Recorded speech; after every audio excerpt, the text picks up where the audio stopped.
الصلاة والسلام على خاتم النبيين وعلى آله وأصحابه أجمعين أما بعد فأعوذ بالله من الشيطان الرجيم بسم الله الرحمن الرحيم قال النبي صلى الله عليه وسلم أنا خاتم النبيين لا نبي بعدي أو كما قال عليه الصلاة والسلام مسجد اقصی کے جلوے ہو یا کعبے کا جمال، مسجد اقصی کے جلوے ہو یا کعبے کا جمال، اتحاد کفر سے ہر انجمن خطرے میں ہے۔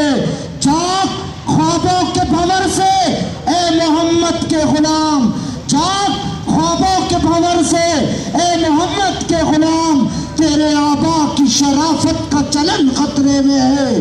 نہایت ہی محترم، خیرت مند اہلیان بلدیہ ٹاؤن اور عاشقان مصطفیٰ صلی اللہ علیہ وسلم، السلام علیکم ورحمۃ اللہ وبرکاتہ۔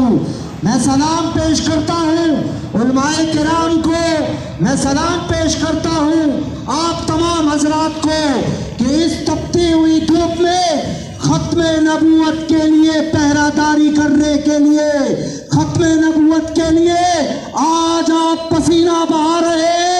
انشاءاللہ رب کعبہ کی قسم، امت مسلمہ کا ایک بچہ بھی اس کرۂ ارض میں اگر زندہ رہے گا تو وہ ختم نبوت پر آنچ نہیں آنے دے گا۔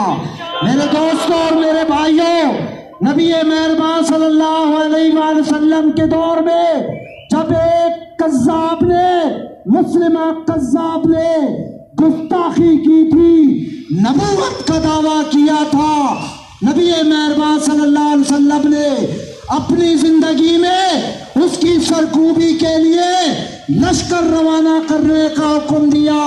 پھر آپ اس دنیا سے رخصت ہو گئے۔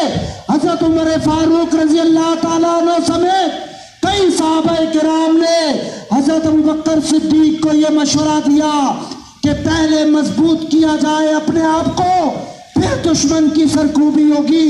لیکن حضرت ابوبکر صدیق جیسا تحمل مزاج شخص بھی غصے سے لال ہو گیا۔ انہوں نے کہا رب کعبہ کی قسم، جس لشکر کو میرے محمد نے تشکیل دیا، میں کون ہوتا ہوں اس کو روکنے والا۔ پھر چشم فلک نے بھی دیکھا کہ نبی اکرم صلی اللہ علیہ وسلم کے مدنی دور میں کتنے صحابہ کرام محاذ جنگ میں جہاد کے دوران شہید ہوئے، اس سے کئی گنا زیادہ صحابہ کرام صرف ایک ہی جنگ جو گستاخ رسول اور جھوٹے رسول کے خلاف صحابہ کرام نے قربانی دی تھی۔ ہم ان صحابہ کرام کے جانشین ہیں، ہم اس نبی کے ماننے والے ہیں جس کی ختم نبوت کا اعلان اللہ تبارک و تعالیٰ نے قرآن مجید میں بھی فرما دیا۔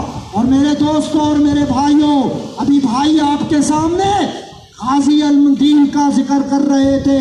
الحمدللہ ثم الحمدللہ، ہر دور کے اندر غازی علمدین موجود ہیں۔ غازی علمدین کے متعلق علامہ اقبال رحمۃ اللہ علیہ کے وہ الفاظ کہ ہم سب باتیں بناتے رہ گئے اور ایک لاہور کا بیٹا، ایک ترکان کا بیٹا بازی لے گیا۔ میرے دوستوں اور میرے بھائیوں، وہی غازی علمدین جب قائد اعظم نے کہا کہ یہ کہہ دو کہ میرا ذہنی توازن اس وقت صحیح نہیں تھا، اس وقت میرا دماغ حاضر نہیں تھا، تو غازی علمدین نے کہا تھا کہ وہی تو وقت تھا کہ جب میرا دماغ حاضر تھا، وہی وقت تھا، میں نے پورے ہوش و حواس کے ساتھ یہ کام کیا ہے۔ الحمدللہ یہاں کھڑا ہوا ہر ایک شخص کٹ مرے گا، لیکن قادیانیوں کو اس سعید آباد بلدیہ ٹاؤن کے اندر پنپنے نہیں دے گا۔